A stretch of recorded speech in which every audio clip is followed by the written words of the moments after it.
Salve, salve meninos e meninas, professor Leandro mais uma vez, estamos aqui em mais um vídeo comentando as Olimpíadas de História, né, do ano de 2024.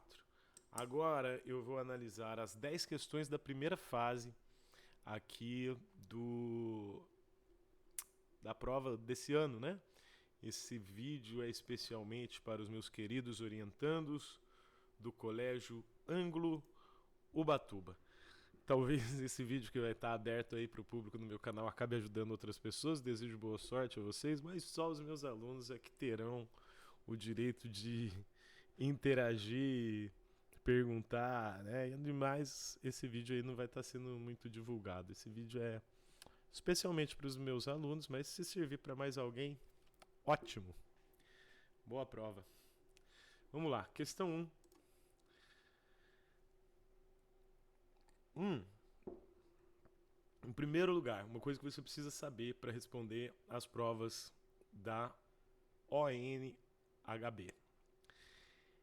As questões, você vai ver que ela vai trazer 4 alternativas, A, B, C e D. Mas, diferente de uma prova comum, diferente de um vestibular, diferente de um Enem, por exemplo, em que existe uma alternativa certa e 3 erradas, nas Olimpíadas de História funciona de uma maneira bem diferente. Porque, na verdade, você tem uma errada e 3 corretas. Mas, funciona assim. Se a equipe marcar a alternativa errada, ela não marca nenhum ponto. E aí sobram 3 alternativas certas. E você sabe que das alternativas certas, uma delas vai ter uma informação óbvia ou uma informação que está no próprio texto. Essa, se você marcar ela, você vai ganhar 1 ponto. E há outras 2 alternativas que valem respectivamente 4 e 5 pontos, né? E essas geralmente vão exigir um conhecimento a mais, né? Vai exigir uma informação que não está no texto, que ou você vai precisar fazer uma pesquisa para checar se aquela informação está verdadeira, ou ela vai trazer uma reflexão além, mais profunda da coisa. E essa vai valer 5 pontos. Então, o que acontece? Como você deve responder as questões? Primeiro, identificar a errada e não marcar ela de maneira alguma. Em segundo lugar, você tem que identificar a que vale 1 ponto e evitar marcá-la. Vão sobrar 2 alternativas. Uma que vai valer 4 pontos, outra que vai valer 5 pontos. E aí vai ser bem difícil de você decidir. Então você vai ter que discutir com o seu grupo qual que você acha que é mais apropriada de ser marcada. Veja, meninos e meninas, as questões todas trazem aí uma coisa importante, que eu já falei no outro vídeo, mas é importante frisar, né? Quando vocês estiverem respondendo uma questão, vocês devem marcá-la, né? E aí ela vai ficar salva em rascunho. Por exemplo, aqui eu estou como se eu estivesse naquela equipe. Eu estou logado aqui como a equipe do Nicolas, né? Do Elias e da Bianca, tá? Então eu vou marcar uma aqui só para vocês verem, tá? Eu nem li a questão, vou só marcar uma aí. E aí, isso tá marcado, tá em rascunho. Eu não enviei ainda. Você só vai clicar aqui em entregar questão depois que você tiver certeza que a alternativa que a equipe acredita ser a mais apropriada é aquela mesmo, entendeu? Então, de repente, você pode fazer assim, entra. Não sei se vocês vão se reunir, qual que vai ser a dinâmica, qual vai ser a estratégia de cada equipe. Se vocês vão se reunir presencialmente, se vai ser cada um na sua casa. Se um vai fazer, o outro vai revisar. O importante é que vocês conversem bastante, né? Mas vocês só vão clicar em entregar a questão depois que estiverem bem seguros de que a alternativa é a que vocês escolheram. Vamos dar uma olhadinha então nessa primeira questão. o manto Tupinambá que a Dinamarca devolverá ao Brasil. Pessoal do segundo ano, né? Recentemente a gente lendo o texto do Hans Staden e vendo também as obras do André Tevet, a gente ouviu falar sobre, a gente viu o espanto deles, né, com a fauna e a cultura local. Esses mantos tupinambá são mencionados. Olha só esse manto, que coisa linda, que coisa magnífica. É feito de penas de uma ave chamada guará, uma ave vermelha. Esse aqui é o manto Tupinambá que a Dinamarca devolverá ao Brasil. Então é um manto Tupinambá que está lá no Museu da Dinamarca que vai ser devolvido ao Brasil.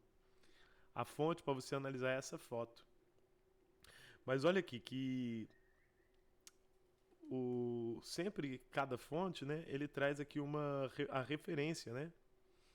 Então a fonte é a foto do manto. Mas que a foto, foto Roberto Fortuna, e a gente sabe que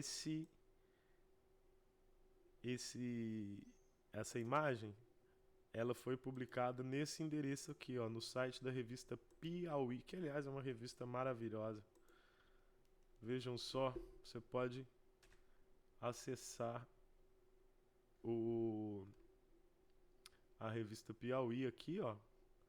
E aí, lendo, você vai ter mais informações sobre o manto Tupinambá que a Dinamarca devolverá ao Brasil, né?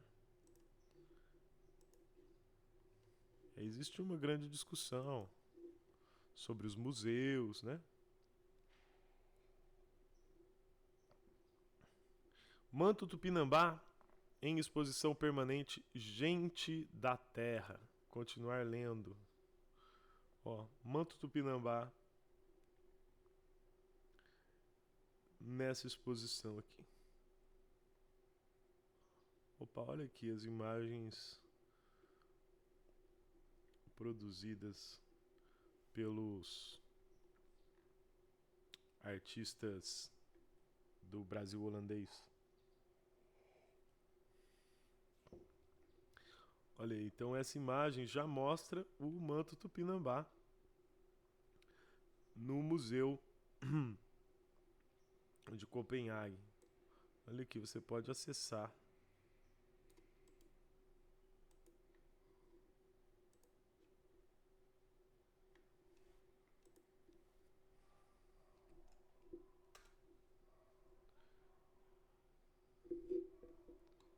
Olha aqui que interessante. E você pode também pedir para o Google traduzir exposição permanente do Museu Nacional Gente da Terra. Na Dinamarca. Afinal.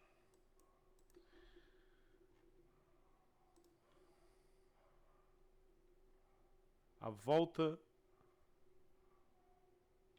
do manto Tupinambá. Como indígenas da Bahia retomaram peça sagrada que só era vista na Europa. Aqui um outro manto Tupinambá. Mas olha cá, vamos lá. A volta, como indígenas da Bahia retomaram peça sagrada que só era vista. Cacique Babau vestido com o manto Tupinambá na aldeia Serra do Padeiro, no sul da Bahia. Tá aqui os créditos da foto, né? Matéria publicada no G1. Você pode ver que no caso esse aqui também tem o link da matéria. Esse não é o mesmo manto Tupinambá que tá lá na Dinamarca, né?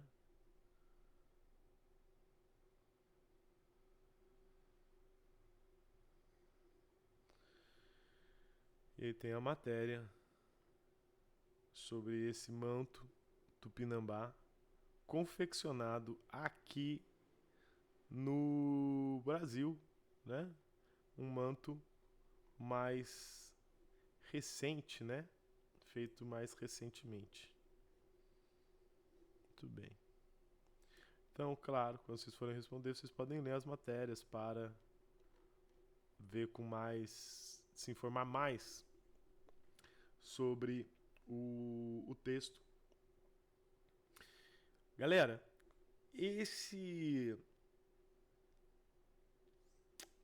essa questão do manto tupinambá, ela envolve toda uma discussão que existe sobre os museus na Europa, né? Hoje também lá no 8º ano, ou no 7º, se não me engano, 7º ano, a gente falava falando sobre o bronze do Benin, né? Falando sobre o reino do Benin na África. E aí a gente falou sobre os artefatos de bronze magníficos feitos por aquela civilização e que inclusive o museu, a Alemanha, né, os museus da Alemanha estariam devolvendo para o Benin boa parte do seu acervo, né, daquilo que foi saqueado do Benin. Que, como vocês sabem, né, no século XIX, a Europa, daquele neocolonialismo, né, do século XIX, ocupou diversos territórios na África e levou muita coisa embora, roubou muita coisa que fazem parte dos acervos, né, dos seus museus. E os povos têm requisitado de volta as peças que dizem respeito ao seu passado, à sua identidade, à sua cultura.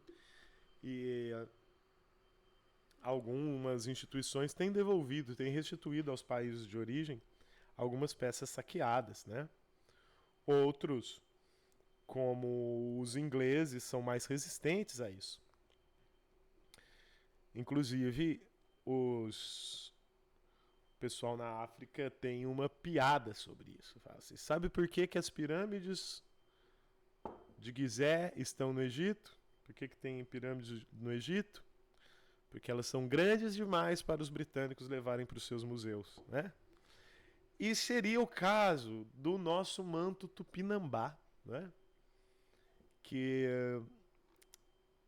E aí, lendo os textos aí, acredito sobre esse da Piauí, vai aprofundar esse debate, tá bom? Bora lá, as alternativas. As demandas por restituição dos mantos tupinambás aos povos originários têm como principal argumento a importância simbólica e espiritual do artefato, em contraposição ao seu interesse meramente museológico. No século XVI, diversos mantos tupinambás foram levados do Brasil para a Europa e, ao longo do tempo, inseridos em coleções de museus etnográficos e outros acervos, constituindo, assim, um imaginário sobre o território americano. Atualmente, não há mantos tupinambás nos acervos museológicos do Brasil, pois essas instituições não possuem estrutura suficiente para guardar a indumentária indígena, que é muito frágil. O manto tupinambá do século XVI é uma vestimenta sagrada, composta de penas vermelhas de aves nativas usadas pelos indígenas em ocasiões formais, como assembleias, enterros e rituais antropofágicos. Muito bem, meus queridos. Vocês vão ter que estudar, vocês vão ter que fazer pesquisas e, assim, descartar a absurda. Eu posso ter marcado a absurda aqui, hein? Então, grupo, confira. E marque aquela que preferencialmente você acredita que valha 4 ou 5 pontos. A proposta desse vídeo é fazer um react, uma introdução aos temas, né? E para que vocês realizem as tarefas e depois eu vou respondendo no nosso grupo de WhatsApp o que for colocando aí, tá bom? Orientando vocês. Segunda questão. Olha só, cara, pela internet. Ó, essa fonte aqui, eu tinha esse CD do Gilberto Gil, cara, o CD Quanta, que é muito legal, né? E o Quanta, ele foi publicado em 1997, né? Ele foi lançado, esse CD. Né? CD é uma coisa que nós, os povos antigos de milhares de anos atrás, usávamos para tocar música, né? Na verdade, antes disso tinha o vinil. Tá? A hora eu mostro minha coleção de vinil para vocês. Mas eu tinha esse CD aqui do Gilberto Gil. Na verdade era do meu irmão, mas eu escutava mais do que eu. Em 97, estava acontecendo uma coisa muito interessante, que é a chegada da internet no Brasil. E a música pela internet do poeta Gilberto Gil, acadêmico da Academia Brasileira de Letras agora, né? Essa música retrata todo o encanto do Gilberto Gil perante essa novidade tecnológica, cara. E olha que a internet dos anos 90 já é bem... não era tudo isso que é hoje, né? Por exemplo, o vídeo e áudio era uma coisa bem complicada e mais lenta, né? E olha só, então a fonte 1 da questão 2 traz a música do Gilberto Gil para você escutar. Eu não vou dar o play aqui nesse React, porque senão eu corro o risco do Google entender como que eu tô quebrando direitos autorais, né?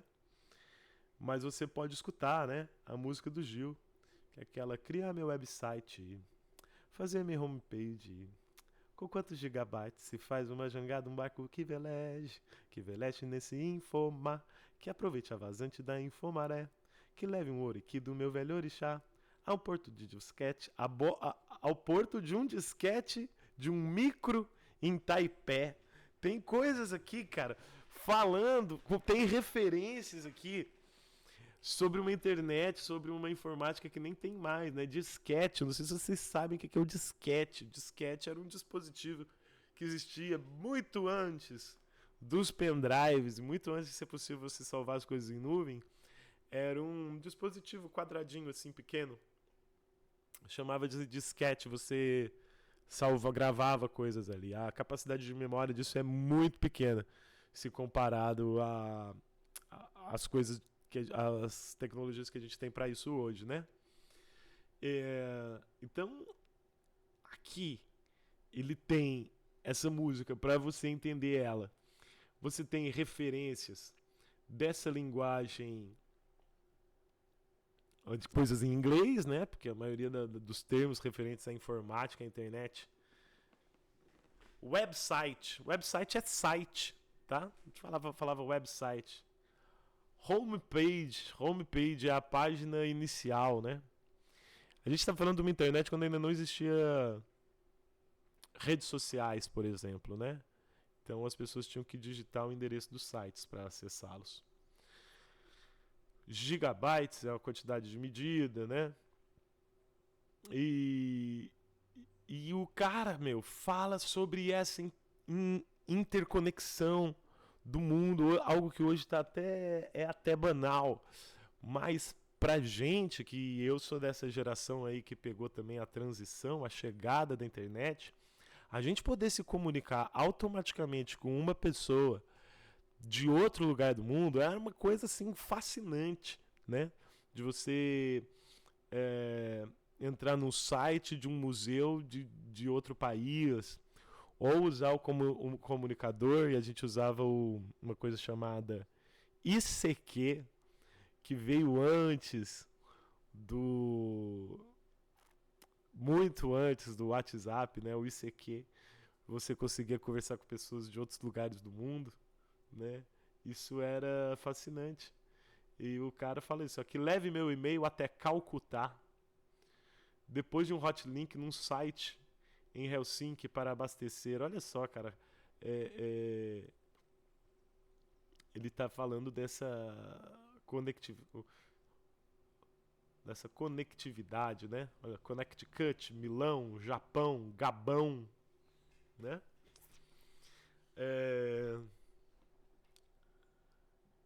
Olha só que interessante aqui também uma outra referência. Eu quero entrar na rede para contactar os lares do Nepal, os bares do Gabão, que o chefe da polícia carioca avisa pelo celular que lá na Praça 11 tem um videopoker para se jogar. O chefe da polícia carioca avisa pelo celular que lá na Praça 11 tem um videopoker para se jogar. Celular também era uma novidade nos anos 90, né? E esses dois versos aqui é uma referência ao primeiro samba gravado na história, há mais de 100 anos, que é um samba do Donga, chamado Pelo Telefone. E o samba dizia que o chefe da polícia, pelo telefone, manda me avisar que lá na Carioca tem uma roleta para se jogar, né? Uma roleta, falando sobre as apostas ilegais, né? Então agora o Gilberto Gil, ele está parafraseando isso, né? Em vez do chefe da polícia estar avisando pelo telefone, está avisando pelo celular. E em vez de ser uma roleta para se jogar, tem um videopoker. E olha que o videopoker ainda não era nada, né? Perto aí dos atuais sites de bet, sites de aposta, né? Então escutem a música do Gil, leiam a letra.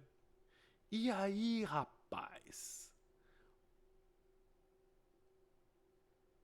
Olha que o Gilberto Gil lançou pela internet 2, que é como se fosse uma continuação do Pela Internet.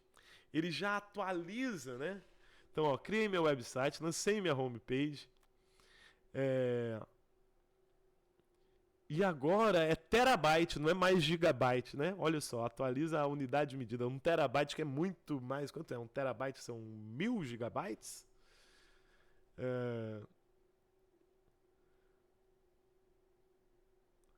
Que o desejo agora é garimpar. Olha só, ele já se refere à garimpagem de bitcoins, né? As criptomoedas, novas economias, novos capitais.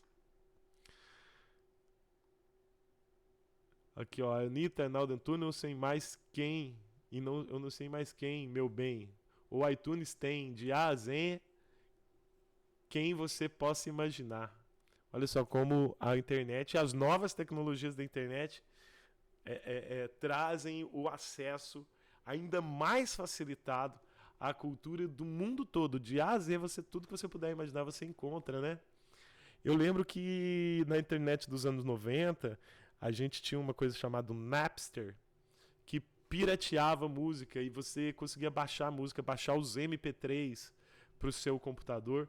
Mas para baixar um MP3 demorava horas, né? Agora você tem tudo muito, muito facinho, né? Olha aqui, estou preso na rede que nem peixe pescado. É Zap Zap, é like, é Instagram, tudo muito bem bolado. Agora, olha só, aquela empolgação do Gil, ele já está assustado, ele já tá preso na rede, né? Que nem peixe pescado. Já está trazendo uma certa angústia, né? O monge no convento aguarda o advento de Deus pelo iPhone. Muito bem, meus jovens. O Waze é nome feio, mas é o melhor meio de você chegar. O Waze aí, que é o aplicativo, né, de GPS. Muito bem, cara. Também não vou tocar o Pela Internet 2. Por quê? Porque senão o YouTube derruba esse vídeo que eu tô gravando aqui. Muito bem. Aí tem as alternativas. As canções apresentam expressões e palavras que fazem parte do universo digital. Mano, esse aqui é a que vale 1. é óbvia demais. Ela é certa? Ela é certa, mas ela é óbvia demais. Eu já bati o olho, já sei que ela é a que vale um ponto. Ela não está errada. A errada vale 0. Bora lá. A B. Estabelecem o autor como um nativo digital e criticam cancelamentos, hoje em dia muito temidos. Não. Nativo digital são vocês, meus queridos jovens. Nativo digital são vocês. Quando a gente fala um nativo digital, diz respeito àquela geração que já nasceu depois da internet chegar aqui, depois das novas tecnologias chegarem aqui. E definitivamente eu não sou um nativo digital, eu peguei a transição na minha infância. E o Gilberto Gil, que é bem mais velho, tem o dobro da minha idade, né? Grande mestre Gilberto Gil, ele pegou isso já na vida adulta, já era um senhor, né? Quando chega a internet. Então, sobretudo o texto 1 mostra: eu quero entrar na rede, né? Eu quero fazer minha homepage. E não como alguém que já nasceu inserido, né? Então, meus queridos, vai trazer duas outras alternativas, né? Apontam para a ampliação do alcance do poder da internet no que se refere ao cotidiano dos indivíduos. Eu acredito que essa aqui é uma que vale ou 4 ou 5, cara. Se não vale 5, vale 4. Trata de 2 momentos que envolvem as relações entre indivíduos e as demandas do mundo virtual. Vocês debatam aí o grupo e escolham qual marcar. Questão 3. Relatório do presidente da província de Pernambuco. Acabou meu café.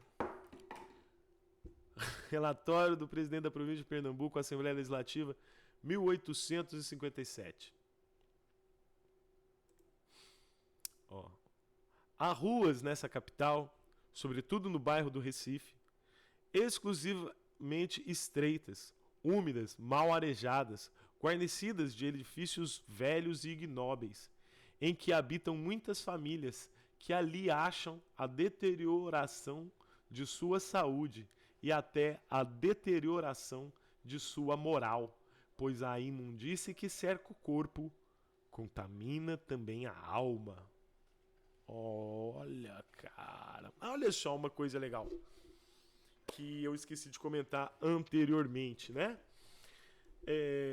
As questões trazem também palavras-chave que ajudam vocês a responderem as questões. História das cidades, história da ciência, Brasil, Império. Bom, antes de eu ver as alternativas,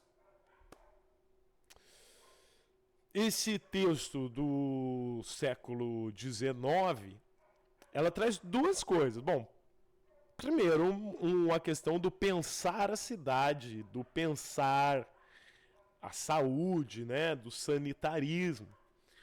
Porém, ela também reflete um sério preconceito de classe, porque ao descrever as ruas, os bairros em pior condições, né, essas ruas estreitas, mal arejadas, ele já faz um julgamento do caráter das pessoas, né? É uma espécie de determinismo geográfico típico do século XIX que faz o cara pensar que, quando ele diz a imundície que cerca o corpo contamina também a alma.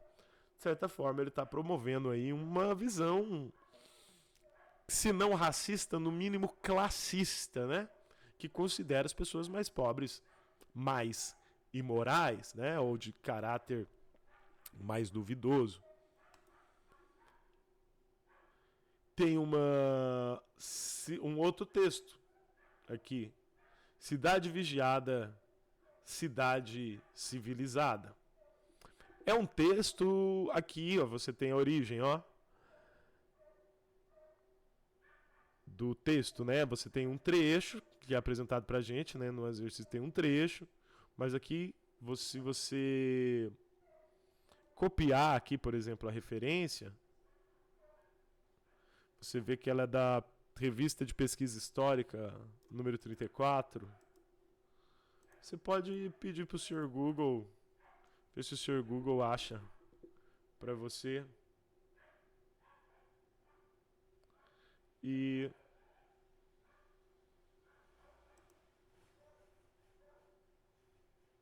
olha aqui, nós achamos o trabalho acadêmico, né? Que é publicado pela Federal de Pernambuco. Então, olha só, cara. 2 tipos de textos diferentes. Um é uma fonte histórica, tá? É um documento produzido na época. Esse aqui é um texto acadêmico, né? Ou seja, é produzido por um pesquisador, no caso, uma pesquisadora, Graziela Florencio de Moraes, tá? Uma historiadora, provavelmente, né? Mas talvez poderia ser uma antropóloga também, né? Socióloga, provavelmente uma historiadora. E aqui você tem o texto completo, né? Dela analisando a questão, tá ok? Se precisarem, vocês podem pesquisar. Bom, vamos ver o trecho do texto da Graziela Florencio. Além da ação de igreja, nos 800, o país também contou com o emergente discurso médico, que ganhava impulso com o passar das décadas. Cara, quando ela fala que nos 800, ela está falando dos anos de 1800. E a gente sabe disso, porque às vezes as pessoas se referem assim aos anos 1800, ou seja, século XIX, né? E aí a gente sabe que não é o século IX, porque não tem como a gente falar de século IX, se a gente está falando de Brasil, e Brasil com igreja, né? Que começa só no século da virada do 15 para o 16. Então, nos 800, aqui está falando do século XIX. Além da ação da igreja, nos 800 o país também contou com um emergente discurso médico que ganhava impulso com o passar das décadas. Assim como a igreja, a medicina também prometia curar, moralizar e regenerar os indivíduos, mas os meios seriam distintos, visto seu desempenho se dar com base nas chamadas verdades científicas.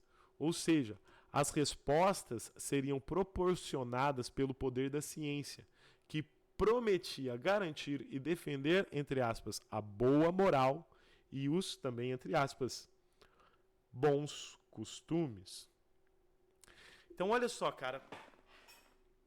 A gente sabe que a religião foi usado como argumento para legitimar as maiores atrocidades da história. Galera, não estou dizendo que religião é necessariamente ruim, eu respeito a sua fé, respeito a fé de todo mundo, mas é um fato histórico que a religião também foi usada ao longo da história para coisas perversas, né? Como, por exemplo, manter uma ordem social injusta.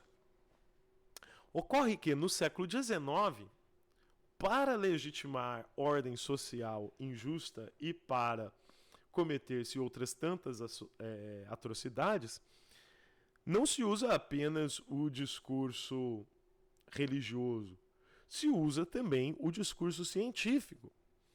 E da mesma maneira como as pessoas são capazes de pegar, por exemplo, as palavras de Jesus, que são uma pregação sobre amor e fraternidade. Existem pessoas capazes de pegar as palavras desse cara maravilhoso e usarem isso para promover preconceito, ódio e realizar violência. A verdade é que a ciência, também de maneira deturpada, foi usada para cometer violência, né? Por exemplo, os nazis, sabe, a turma do bigodinho? Eu nem vou falar o nome daquele movimento alemão que chegou ao poder no ano de 1933, que eu só de mencioná-los pode ser que eu seja punido aqui pelo YouTube. Mas sabe o carinha do bigodinho, aquele cretino alemão dos anos 30 e 40?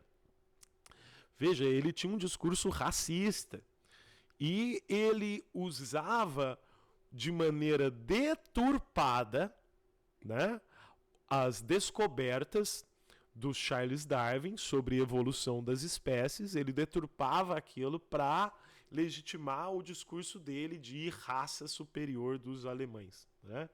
Então o texto está dizendo aqui, né, de como a ciência era também utilizada na construção dos discursos oficiais. Discursos oficiais, muitas vezes, excludentes. Beleza? E aí, galera, temos as suas alternativas aí. Valeu? Eu vou passar mais rapidamente, tá, galera? A partir de agora, discutindo o tema, mas não comentando as alternativas, uma vez que já foi explicado como vocês devem proceder, e eu vou continuar aí de plantão no nosso grupo do Zap. A questão 4. Não é justo que ela tenha um Volkswagen só para ela? Olha só, uma propaganda. Olha só. Uma propaganda do Fusca. É uma propaganda de 1968. E aqui eu mostro o cara no Fuscão, mano. Olha que Fuscão bonito, né? Tá aí, se você não souber o que me dá de presente, me dê um Fusca, que eu vou ficar bem contente. Ele, olha que legal a grafia, né? Ele, de manhã vai ao trabalho e volta à noite. Ela leva as crianças à escola, vai à feira, vai ao cabeleireiro, vai buscar mamãe, busca as crianças da escola, busca os sobrinhos para brincarem com as crianças que voltaram da escola, vai à costureira, leva a mamãe para casa, vai fazer compras na cidade, devolve os sobrinhos, vai visitar as amigas, vai ver como titia Celina está passando, volta à casa de uma amiga para apanhar a bolsa que tinha esquecido, etc, etc, etc. Não é justo que ela tenha um Volkswagen só para ela? Meu amigo... Que propaganda problemática. Que propaganda problemática, sobretudo se a gente olhar com os olhos de hoje, né? É porque parece que está promovendo o direito da mulher. Tipo, pô, ela tem direito de ter o carro dela também, né? Só que, por outro lado, essa propaganda pressupõe os papéis de gênero, né? Bem do que o homem trabalha e a mulher não trabalha fora. O que não é verdade. A gente sabe que a mulher faz isso aqui tudo e ainda trabalha fora hoje em dia, né? Muitas delas. Interessante. A propaganda de 68. E o Fusca aí tá bonitão. Aí as alternativas.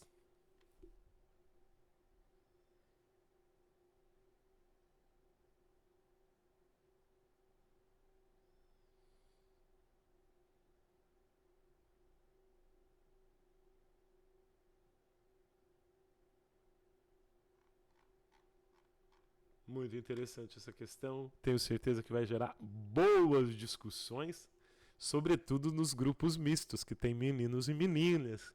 Por isso a importância também da diversidade, né? Da gente ter construído grupos mistos. Quanto maior a diversidade num grupo, mais perspectivas diferentes a gente consegue ter, né? Por causa das vivências diferentes, né? Que nós temos. E aí vai dar boas discussões no grupo. A 5.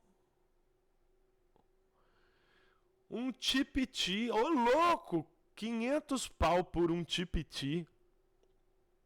E sabe o que é um tipiti? O tipiti, cara, é uma ferramenta utilizada para você apertar a massa da mandioca, tá? As pessoas que fazem farinha e fazem também o polvilho, né? A mandioca, bom, eu já falei muito da mandioca. Tinha uma presidente que dizia que a gente devia saudar a mandioca e as pessoas todas riam dela por isso. E eu acho assim, cara, nisso ela estava certa. Pode criticar ela por outras coisas, mas a mandioca é realmente uma coisa incrível.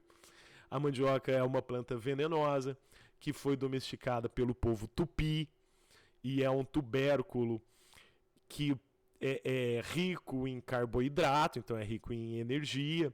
E se não fosse a mandioca, a vida aqui no Brasil pré-colonial e no Brasil colonial teria sido impossível. O arroz que você come vem do Rio Grande do Sul, inclusive a gente vai ter problemas com isso. O trigo que a gente come vem principalmente da Argentina. E eu não preciso dizer para você que a construção de rodovias, porque, por exemplo, a gente que aqui mora em Ubatuba, pra gente comer arroz, pra gente comer trigo, isso vem de caminhão, cara, de lugares longes daqui, né? Porque se você plantar trigo aqui em Ubatuba, não vai nascer. Se você plantar arroz aqui em Ubatuba, eu acho difícil também que produza. Mas mandioca, ela está muito bem adaptada ao clima daqui de Ubatuba e da maior parte do Brasil. A mandioca ela é muito versátil, tá ligado? E só que a mandioca, ela no seu estado natural, ela tem uma espécie do veneno, né? Não sei se é cianeto, cianureto. E a mandioca, então as pessoas tem a mandioca brava e a mandioca mansa, que a mandioca mansa é uma variedade que dá para você cozinhar e comer, né? Que os indígenas produziram por meio da seleção ao longo de gerações. Mas a mandioca brava, que é a mandioca original, ela é venenosa, você não pode comer. A maneira de você transformar essa planta venenosa num recurso essencial para a vida é você fazendo farinha. Porque aí os indígenas ralavam a mandioca, ralavam. Isso aqui em Ubatuba ainda tem muita gente que faz, né? Tanto nas aldeias como nos quilombos, né? Por exemplo, no quilombo da Fazenda, né?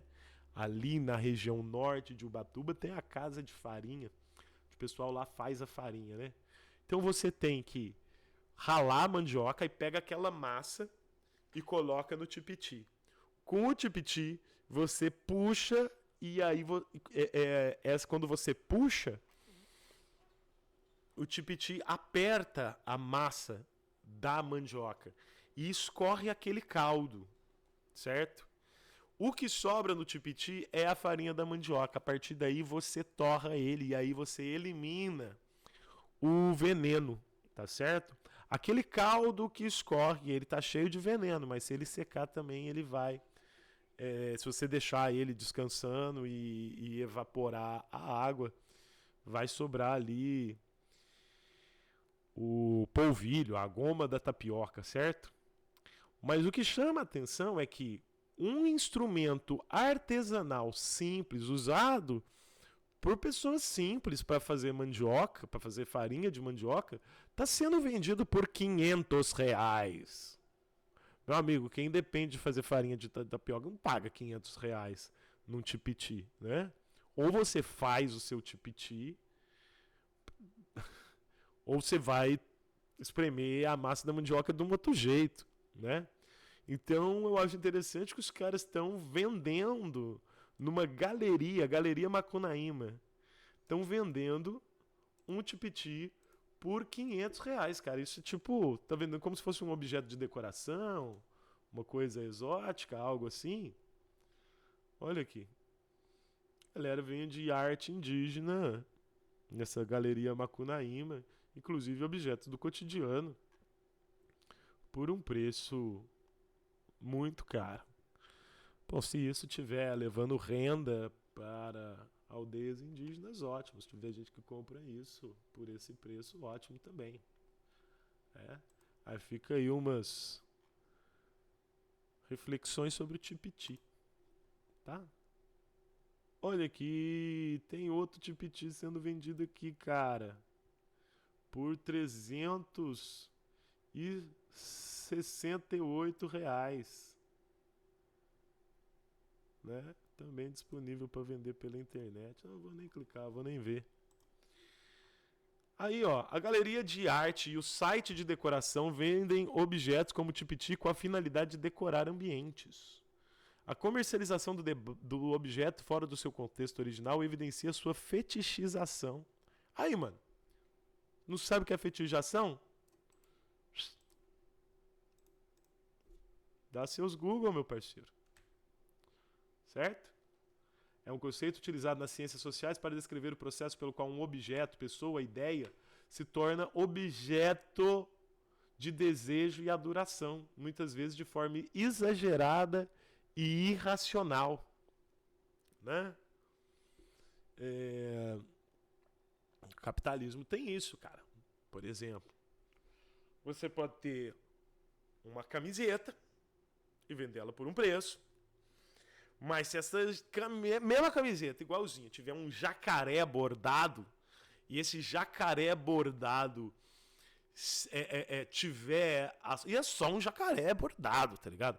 Mas se isso tiver um valor na cultura, as pessoas vão estar dispostas a pagar por isso. Isso é fetichização. Você atribuir um valor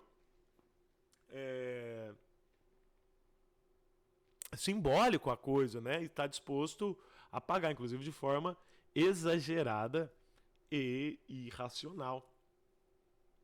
Eu tenho alguns objetos de artesanato indígena aqui na minha casa, sobretudo Funiô e Guarani. Mas todos eles foram ganhados, né, cara?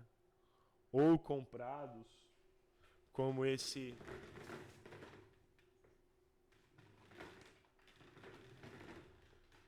quatizinho aqui, que é da aldeia Boa Vista, aqui de Ubatuba, né? E eu acho que, inclusive, você deve comprar artesanato indígena para ajudar nossos amigos da aldeia Boa Vista. Mas compra direto dos caras também, né? Você pagar 500 pau num tipiti, principalmente se você deixar pendurado, você não vai nem usar, não vai nem fazer uma farinhazinha de mandioca. Sei lá, né? Vou nem dizer o que eu penso. Porque se eu fosse dizer, eu ia dizer que a pessoa é mau otário, então por isso eu não vou dizer. Busquem, acabem de ler as alternativas e escolham aí. Continuem a reflexão. As minhas são apenas uma provocação inicial. Questão 6. A Marcha do Sugismundo. A Marcha do Sugismundo. De 77. Acho que essa aqui eu não vou tomar a gongada, não, porque era um.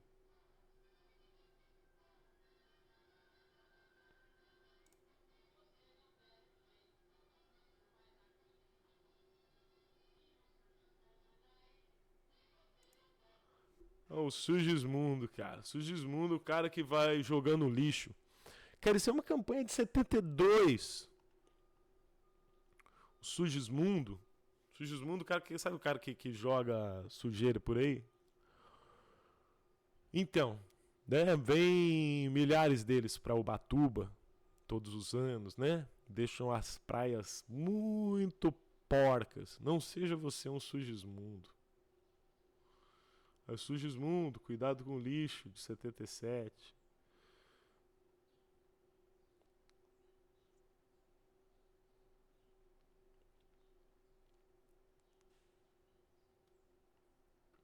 Ele tem um texto sobre o Sugismundo. É uma espécie de personagem aí, né? Educativo, polêmico, mas educativo, né? Fizeram esses videozinhos para criar bons hábitos na população. Leiam e reflitam sobre. Assistam os vídeos e reflitam sobre. Questão 7. Mesma coisa. Tem 4 alternativas. Uma vale 0, uma vale 1, uma vale 4, uma vale 5. A partir dos excertos extraídos do artigo científico Maura Leal Silva, intitulado A Cidade Imaginada, Histórias e Vivências em Macapá nos primeiros anos do território federal do Amapá, você vai assinalar a alternativa correta. Olha aí. É uma tese, né, um artigo dessa historiadora aqui, Maura Leal da Silva, publicado em 2022. E ela fala sobre o Amapá.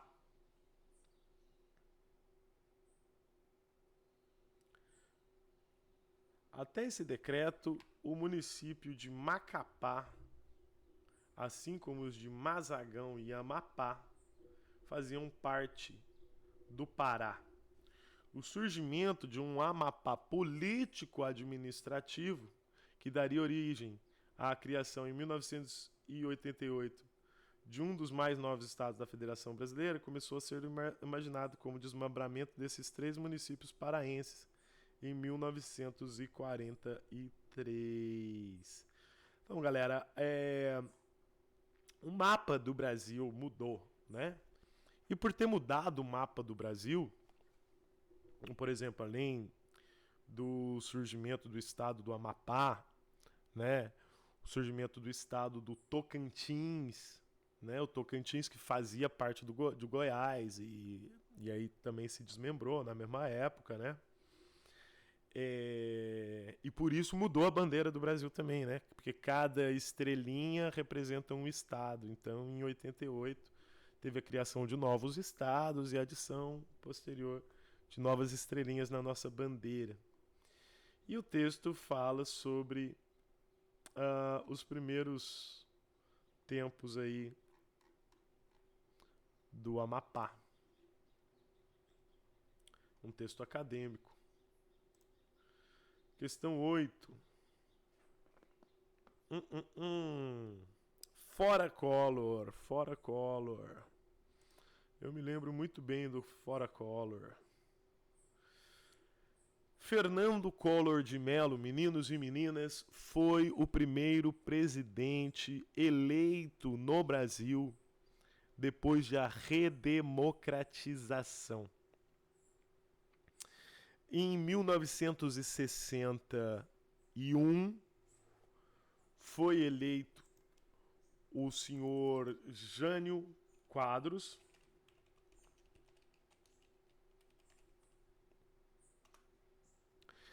que foi um cara, deixa eu procurar aqui uma imagem dele, que é o Vassourinha, o famoso Vassourinha, né? Ele se tornou presidente do Brasil em 1961, eleito em 1960. Esse carinha aqui é aquele que renunciou. Vocês lembram, gente? Vocês que tiveram, já que vocês que já passaram pelo 9º ano, ou você que já passou pelo 2º ano do ensino médio, você lembra de ouvir falar desse cara aí, o Vassourinha, né? O que eu até costumo tocar o jingle de campanha dele, né? Que era aquele varre, varre, varre, varre, Vassourinha, né?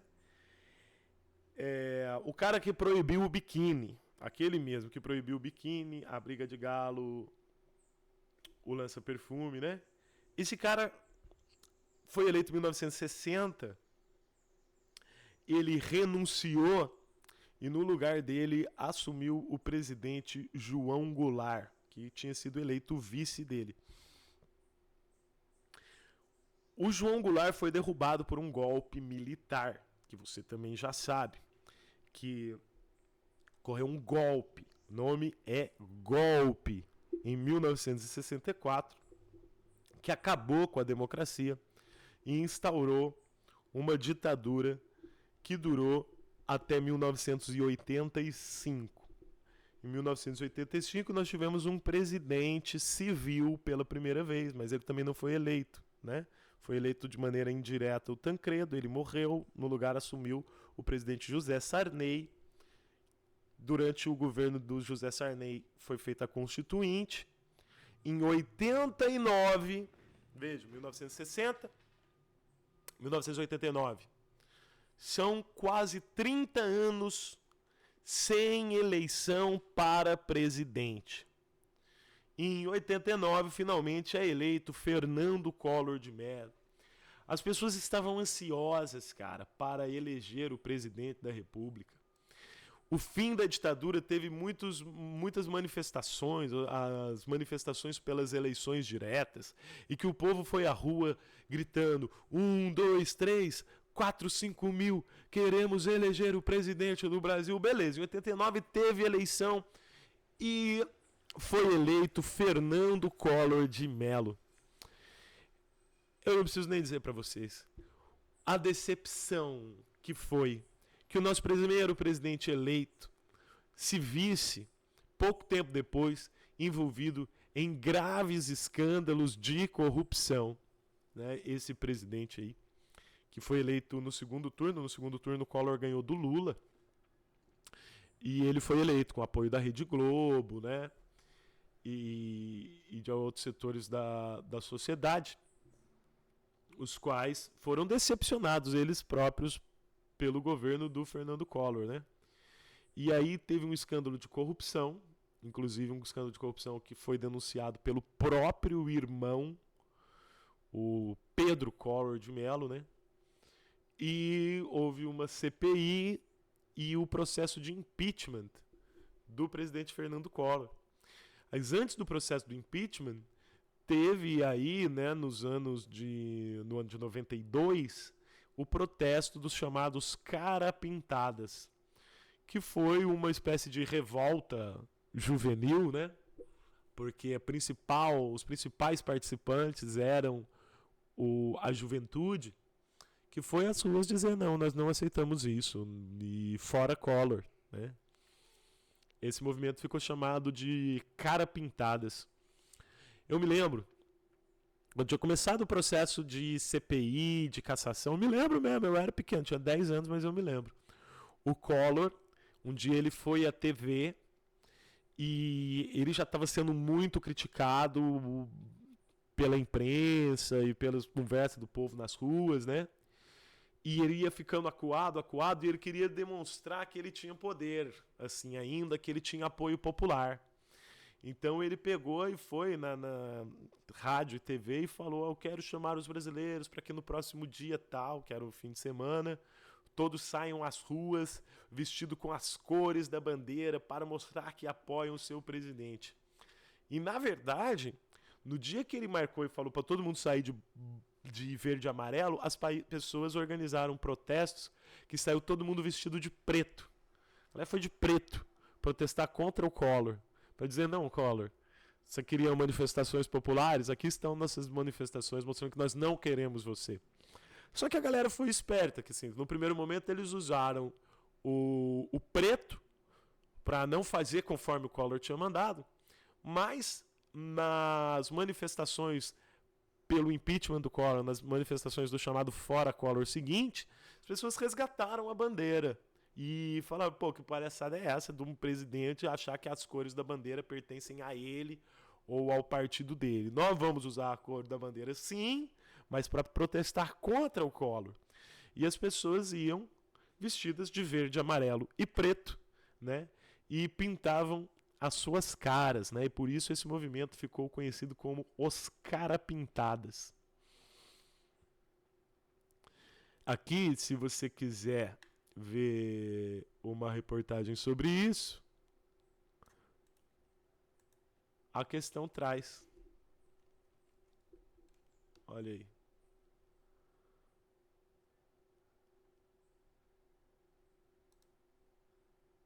Imagens dos protestos contra o Collor. Aqui a imagem que está lá na nossa questão.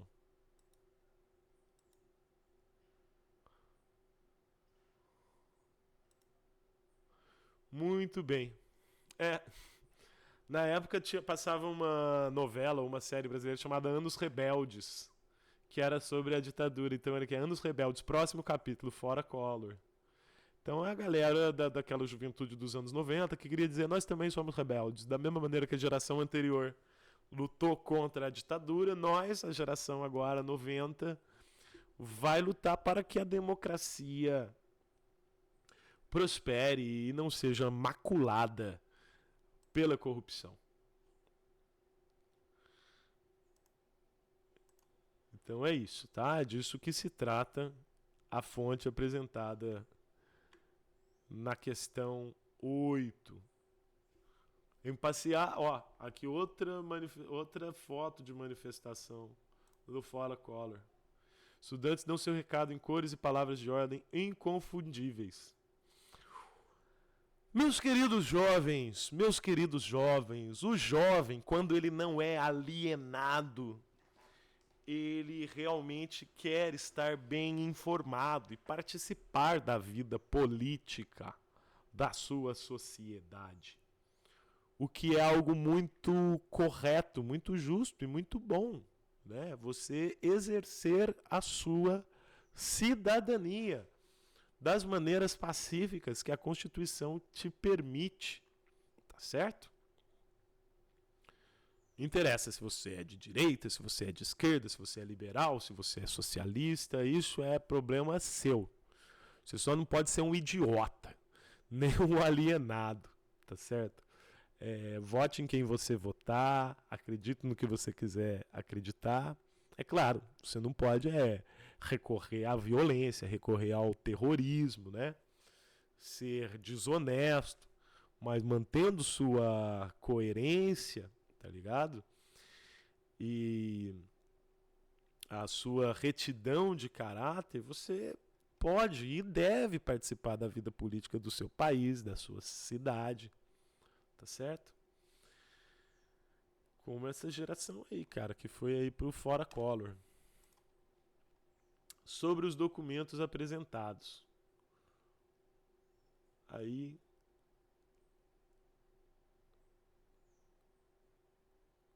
você vai ler.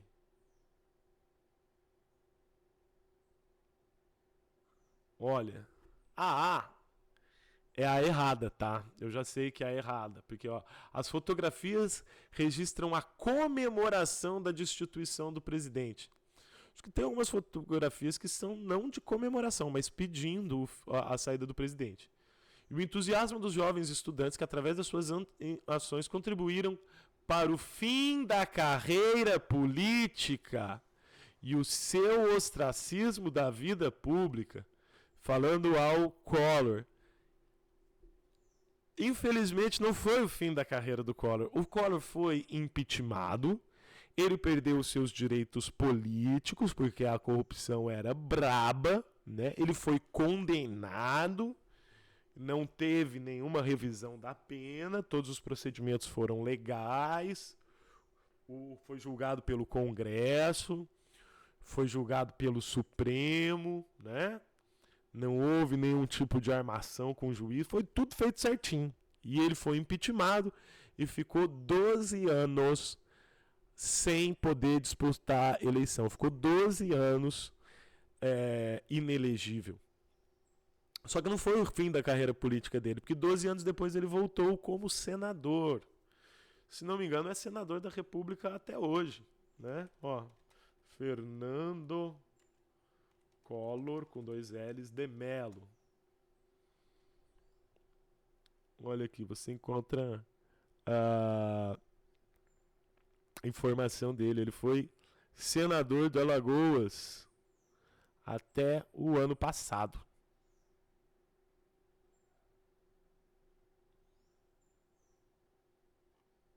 Tem informações sobre ele aqui? Se quiser, você pesquisa mais sobre esse cara. Inclusive, tem um podcast, cara. Tem um podcast. Caso você se interessa. Chamado Collor versus Collor. Que você encontra no Spotify. E cara, é muito bom, cara. É muito bom. Collor versus Collor, porque contra a trama, né? Do Pedro Collor, que foi o cara que denunciou o irmão, né? E isso tem a ver com disputa entre os dois pelas empresas da família, né? Sobretudo as empresas de comunicação. Então, Collor versus Collor.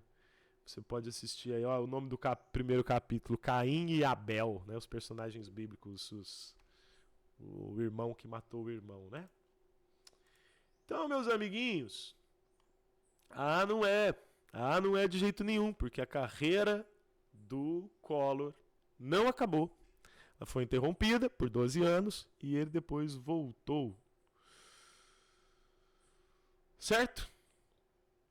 Então, se essa está errada, vai ter uma que é óbvia e vai ter outras duas que trazem respostas mais aprofundadas, que vai exigir ou uma pesquisa ou uma reflexão maior. Questão 9. Galera, isso é um react, tá? Eu tô gravando aqui vendo as questões pela primeira vez.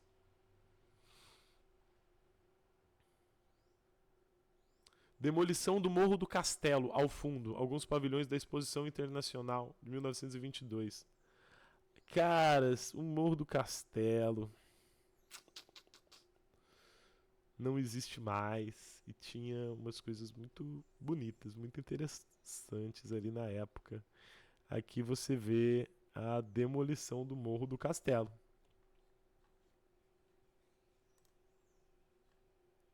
E aqui mais uma foto sobre a demolição do Morro do Castelo. Uma fotografia. Ok, a primeira.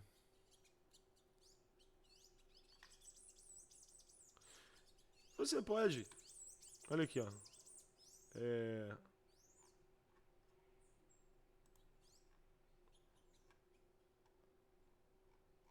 Você pode fazer o seu Googlezinho aqui, cara, para buscar mais informações sobre a demolição do Morro do Castelo. Olha aqui no site do próprio governo federal. Você tem da Biblioteca Nacional, tá? Tem informações aqui sobre o Morro do Castelo. Em 2020, completa-se 100 anos do início da reforma urbana implementada pelo prefeito Carlos Sampaio, responsável pelo desmonte total do Morro do Castelo. Ao assumir a prefeitura do Distrito Federal, meus caros, antes dos anos 50, antes do JK, o Distrito Federal era o Rio de Janeiro, capital da República. Ele deu continuidade à reforma iniciada pelo prefeito Pereira Passos. Pereira Passos, que é aquele que a gente estuda quando a gente fala da revolta da vacina. Você lembra das reformas urbanas do prefeito Pereira Passos? Aquele que mandou derrubar os cortiços, né? E que depois chamaram o sanitarista Oswaldo Cruz, nascido aqui na nossa região. E então, essas reformas urbanas iniciadas pelo Pereira Passos são continuadas, né, pelo prefeito Carlos Sampaio. Entre essas reformas teve aí o desmonte do Morro do Castelo e com isso também a destruição de vários prédios do período colonial e imperial. Leia, se informe mais sobre isso, observe as fotos, reflita sobre as questões e vamos ver a última delas. Esse vídeo está ficando longo ainda, vocês têm muito o que pensar.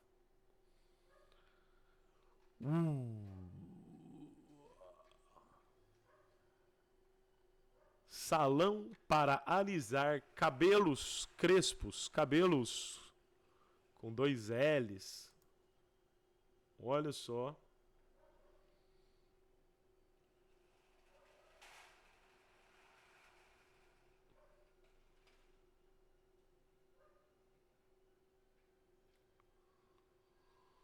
O documento é de 1930.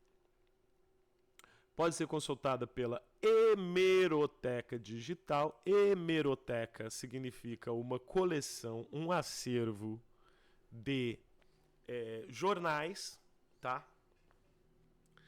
A Biblioteca Nacional tem a sua Hemeroteca Digital. Você consegue consultar diversos jornais antigos. Isso é uma ferramenta muito utilizada por historiadores. No caso, trata-se de uma propaganda publicado pelo jornal O Clarim da Alvorada, legítimo órgão da mocidade negra. Então, olha só, você tinha um jornal voltado a jovens negros e uma propaganda veiculada nesse jornal é de um salão em que se alisa cabelos crespos, né?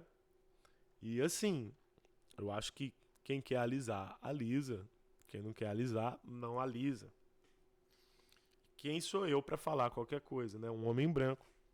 Tenho orgulho dos meus cachinhos, mas um homem branco, né? Não estou crespo, né? Mas eu sei que, atualmente, o movimento negro, entre as suas ações afirmativas, está a da valorização da beleza negra natural. A valorização da beleza do cabelo negro. Crespo, né? Inclusive, né? Você vê nos anos 60, né? Surge o cabelo Black Power. Black Power, que é quando os caras começam a deixar o cabelo crespo, comprido mesmo, sem alisar, para exibir essa cabeleira com orgulho da sua identidade étnica, né? Então há uma mudança, né? Vejo que talvez esse anúncio não fosse publicado hoje num órgão, num jornal ou numa revista produzida pelo movimento negro. Acho pouco provável, né? Hoje a galera valoriza. Você quer alisar, alisa, mas a galera também valoriza outros modos, outras coisas que dá para fazer com o seu cabelo afro, né? Olha aqui, uma invenção. Aí tem uma propaganda aqui, uma invenção maravilhosa, o cabelizador. Eita, cabelizador. Alisa o cabelo mais crespo sem dor. Aí então, ó, eles estão vendendo um produto para você alisar o cabelo.